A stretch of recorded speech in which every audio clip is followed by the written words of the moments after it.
Just when the NSA is having its fingers broken off of our necks, we find out that the FBI is spying on Americans in over 10 cities.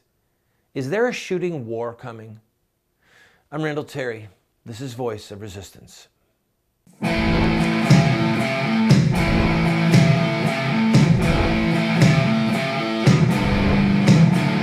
Those who forsake the law praise the wicked. Those who uphold the law resist them. Welcome to the Voice of Resistance. Here's your host, Randall Terry. Friend, there are times that we have to ask hard questions. And I'm going to be honest with you, there are times when I don't want to be the one to ask the question. If you and I were honest with ourselves, we know that there are times that if we say something, even ask a question, that there might be ramifications. There might not be, or the ramifications might be good or pleasant. But there comes a time where, like the prophet Jeremiah, if we don't say something, then his word, God's word, becomes like fire shut up in our bones, and we actually get weary holding it in. So I'm going to ask some of the difficult questions today, the troubling questions, and ask you to ponder the answers. As you know, Rand Paul was able to force very small changes in the way the government is spying on all of us, okay? And what the compromise that they came up with was that the phone companies would retain the records for a certain amount of time. And then if the NSA needed something, it would have to go on a case-by-case basis, get a warrant, and go for only that information.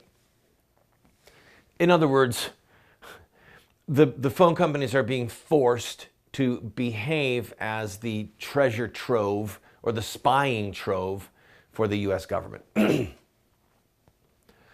Ask yourself this question.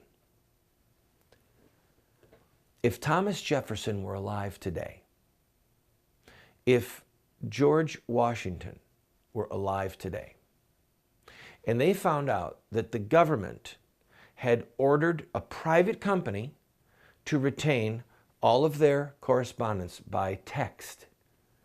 Let's leave it back in the 1770s. Let's just say that they had all of their letters opened, somebody copied them, sealed them, and then put them in a vault. What do you think Thomas Jefferson or George Washington would do? What do you think they would do? I think that they would view it as tyranny. I think that they would view it as the most horrific police state imaginable. I think that they would have started a shooting revolution over it. I believe that they would have. Let's just talk. We're just pondering. And I know I'm not trying to sound extremist. I'm not trying to sound like I want a shooting war. And later on in the show, we're going to look at a poll that came out a couple years ago. I have visited it before, looking at how many people in America think that within the next few years, there is going to have to be a shooting revolution to restore our liberties. And I'm going to be honest with you. I don't like the idea of it. I don't like the thought of it. There's no part of me that says yes, like Patrick Henry in his Give Me Liberty or Give Me Death speech. He said, war is inevitable. I say, let it come, sir, let it come. I don't have that spirit in me, that heart in me right now. But I can read the signs of the times. All right, so put that aside for just 1 minute, all that private data being retained. Then we find out, I think it was a 23-year-old man, figures out that the FBI is spying on people. That the FBI is sending surveillance drones around major cities that can simultaneously eavesdrop on 1,000 different cell phones. This is unthinkable. This is Big Brother worse than anything that could have been imagined 50 years ago. So I'm going to take a break, but I'm asking you the question. If George Washington knew that there was a drone sent by King George flying around Mount Vernon, or Thomas Jefferson knew that there was a drone listening to all of his conversations, all of his staff, that someone was storing all of his private correspondence, and that there was a drone flying over Monticello, what do you think he would have done? What do you think he would have called for? How many, do you think that George Washington and Thomas Jefferson would have said, it's not that big a deal, don't worry about it. Hey, what basketball game is on tonight?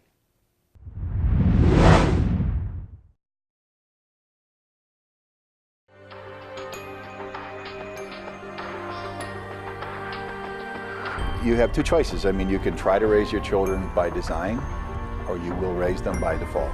There are no perfect parents. We're going to get it wrong sometimes. If we have a plan, we've got a better chance of getting it right in the long run. There is something deep within the heart of every human being that longs for parental acceptance and approval. When does a boy become a man? Get a group of guys around and ask them that question. I don't think there's a certain age. Some men stay boys their whole life. I would say, 16, 18 years old. Wow, that's a good question. When they get bar mitzvah. Well, I think when he has a child. So I just became at 56, 56 years old. Without the power of the Holy Spirit changing us and giving us power over our sin, we can't hope to be the dads that our kids need us to be.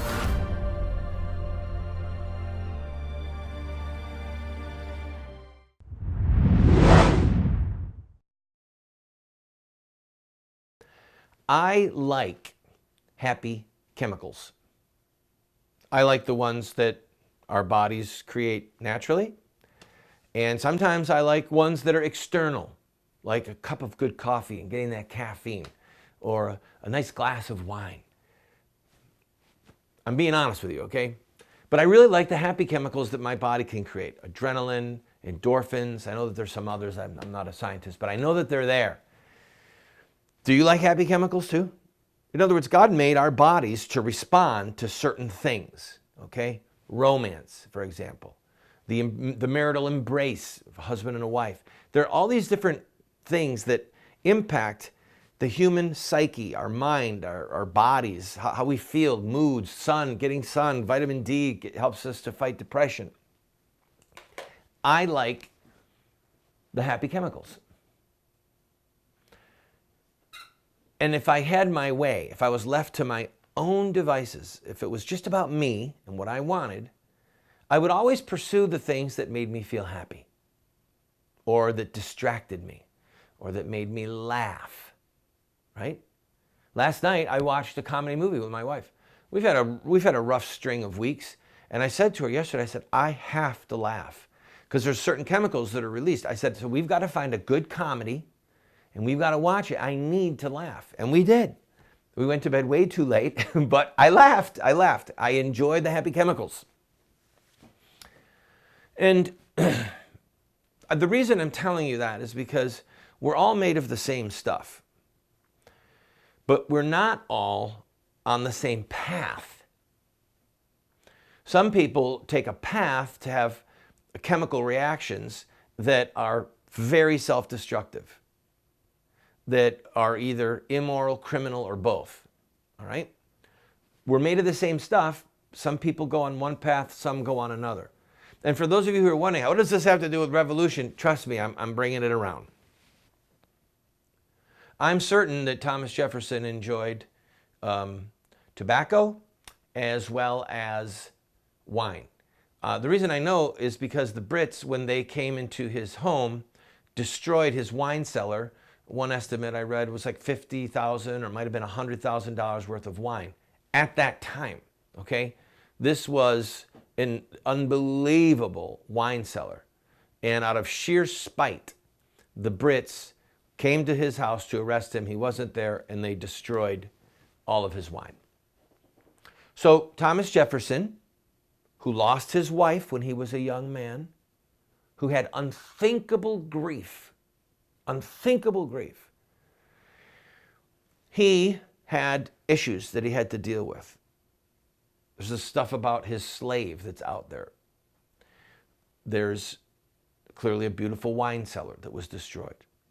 But somehow he did not get so sated and so dissipated that he was unable to think clearly when it came to life and liberty and property.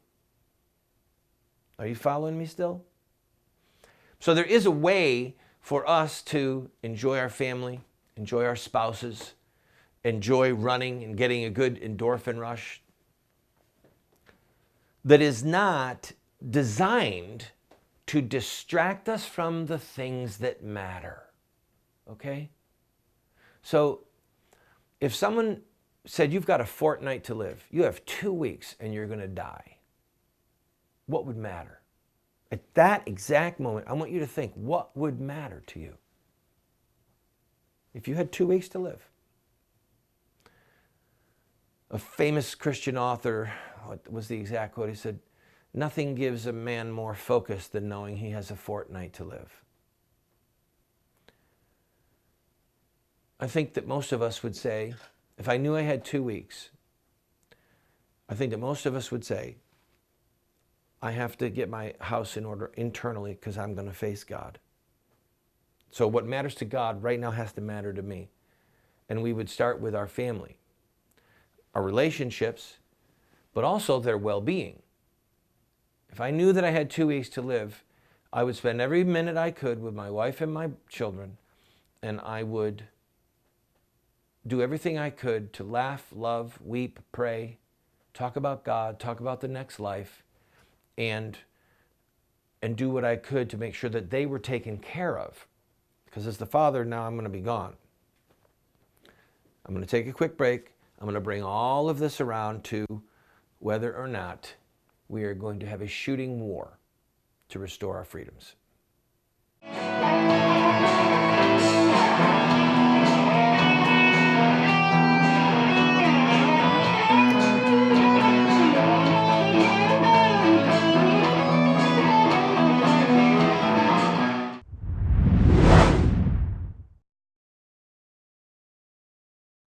One of the greatest joys and passions that I have had for almost my entire life is music. And one of the best times that I had was putting together some albums in Nashville of songs that I wrote. One of the albums is called Dark Sunglasses Day. This is a country album, a lot of love songs and patriotic music. We've made it available to you online, and I hope that you'll go take a listen. You might be pleasantly surprised. You might even find yourself singing along. In social revolution, peaceful social revolution, there are rules. And those rules have been established by social revolutions of the past, and the Christian community in America has failed to obey a lot of those rules, and that's why we keep losing. I put together Insurrecta Next, a 14-part television series on the history and the theology of social revolution. I encourage you to watch it. It will make you a force for righteousness, for social revolution.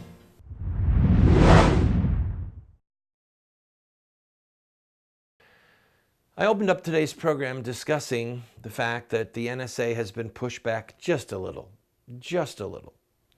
And that we now know that the FBI is flying drones over certain American cities where they're spying on thousands of people, okay? And I asked the question, what would Thomas Jefferson do if he knew that a drone was flying around Monticello, his home, and knew that the government had ordered someone to keep a copy of all of his correspondence? What would George Washington do if the same was happening to him? I think most of us know that they would start a revolution. They would start a shooting war. Now, I then went to happy chemicals. Most of us, not all of us, but most of us like happy chemicals. I believe that we're designed by the Lord to want to be at peace, okay? I know that there are people who are fighting depression, things like that, and they would gravitate towards the self-hurtful or the sad, but for the most part, most of us would prefer to be happy. And that's healthy. But there are passages in the Bible that say, for example, Paul wrote, as sorrowful yet always rejoicing. I believe James wrote, he said, let your joy be turned to sorrow and your laughter turned to mourning, because of the wickedness that was around and the judgment that was to come. And that's what I want to focus on, to kind of pull this all together. Our godless devices, as I call them, and I'm talking about our smartphones, our dumb phones, our tablets, our computers, our televisions, the movie industry, the sports industry, the gossip industry. Need I go on? These devices have created the ability to get chemical reactions, whatever they might be, or to create a false sense of happiness or a false sense of community, such as through Facebook.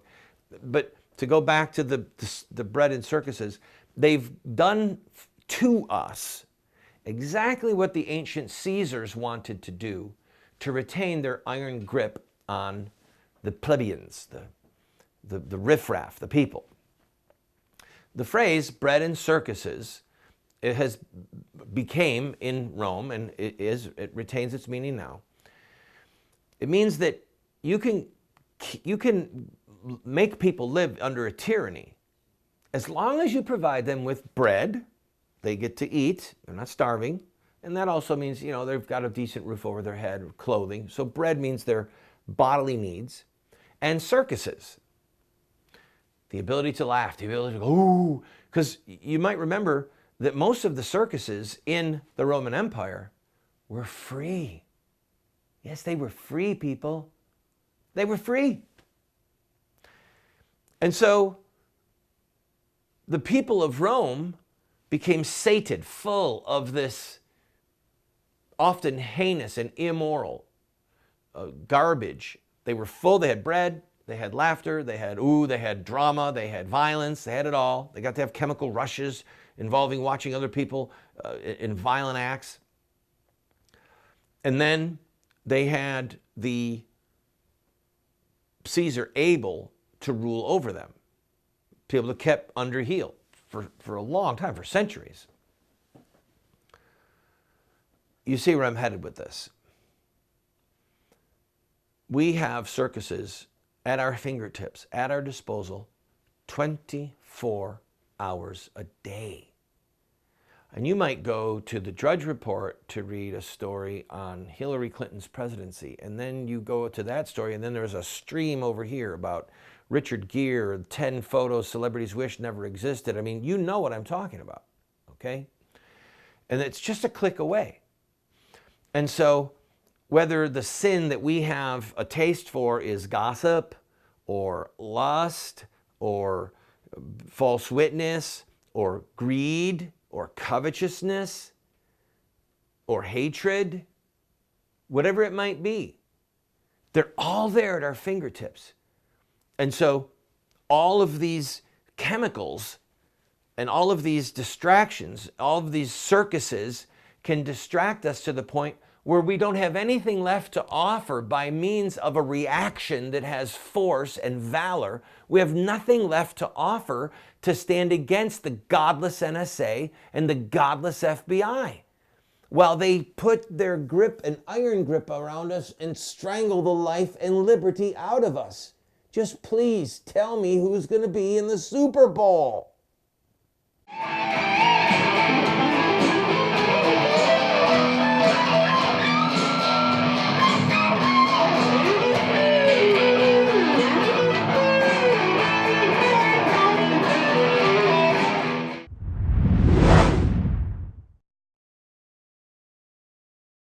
I have been a leader in the pro-life movement for 30 years, and sadly we have not prevailed in our goal to make it a criminal act to kill an unborn baby. There's reasons why we have failed. I wrote this book, A Humble Plea, to Catholic bishops, to evangelical clergy, and to lay people, explaining where we went wrong and what we have to do to prevail. We've made this available as a PDF online for free. I encourage you to go and download your own copy.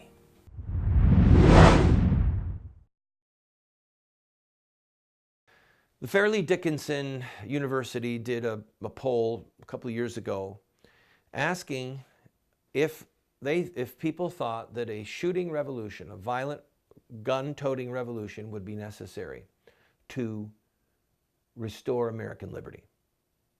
Now, before I talk about that poll, I just want to go over one other thing with you. Fashion, shoes, the Paris runway, college basketball, college football, college baseball, professional basketball, professional football, professional basketball, professional car racing, NASCAR. Then go to the multi-billion-dollar industry based upon lust. Then go to the fear-mongering industry, which is making a ton of money right now. Then go to the rumor mill and all these magazines that are out there talking about who got divorced, who's pregnant, who's having a baby, blah, blah, blah. Meanwhile, the government is spying on us. And most people don't care. So I have a word of respectful word to Rand Paul, to everyone, all of you people who are leaders. Stop saying the American people will be better because of this, or this is what the American people want. When I heard Rand Paul talking about breaking one finger of the grip of the NSA, I thought, and then he said, the American people are sick of it. They've had it. And I thought, well, what, are you kidding me? Or when John Boehner and the Republicans won the majority, Boehner stood up and said, this is a great victory for the American people. Look, folks, we're already in a civil war. We are already in an ideological civil war. All right, so let me go over this poll with you. 29% of the Americans polled said that they thought that a shooting war would be necessary to restore our rights, okay? 5% said they didn't know. That's about a third of the American people, okay? But here's what was crazy. 40% of Republicans felt this way, and only 17% of Democrats felt that way. And in the same poll, they discussed gun control. It was after Sandy Hook, that horrible school shooting. 75%, 3/4 of the Democrats said, yes, we've got to have more gun control. 2/3 of the Republicans said, no, we don't need more gun control. And what the poll showed was that people actually connected the dots. If we need a shooting revolution to restore liberties, we better have something to shoot. And if the government takes away our guns or makes us register them so that they can take them away at a later date, we won't have what we need to fight the government. That's what the poll showed. And that's what common sense would tell you. But here's the problem. Circuses. Bread in circuses. Our bread is cheaper than it's ever been for many of us because of China. Our toys are cheaper because of China, a slave labor camp. The whole country is a slave labor camp. Our bread in circuses have gotten rock bottom cheap. We can get all the happy chemicals that we want. We can go into any path of sin or immorality that we want. It's all right at our fingertips. And who cares if the government is spying on us? That's what we have to face. What we have to face is we are not a united people. We are a fiercely divided people. People who want to murder babies, people who want to protect babies, people who want holy matrimony, people who want unholy matrimony, people who want liberty, people who don't want liberty, people who don't want to be spied on, people who say it doesn't matter to me. So Rand Paul, others, don't say the American people like we're a big bloc, because we're not. The American people are fiercely divided. But here's the question. Will those of us who understand good and evil, right and wrong, that the very definitions come from our Maker, will we be ready in the hour of trial to stand firm for that which is right and to stand against that which is evil? Or will we be dissipated by the circuses? Think about it.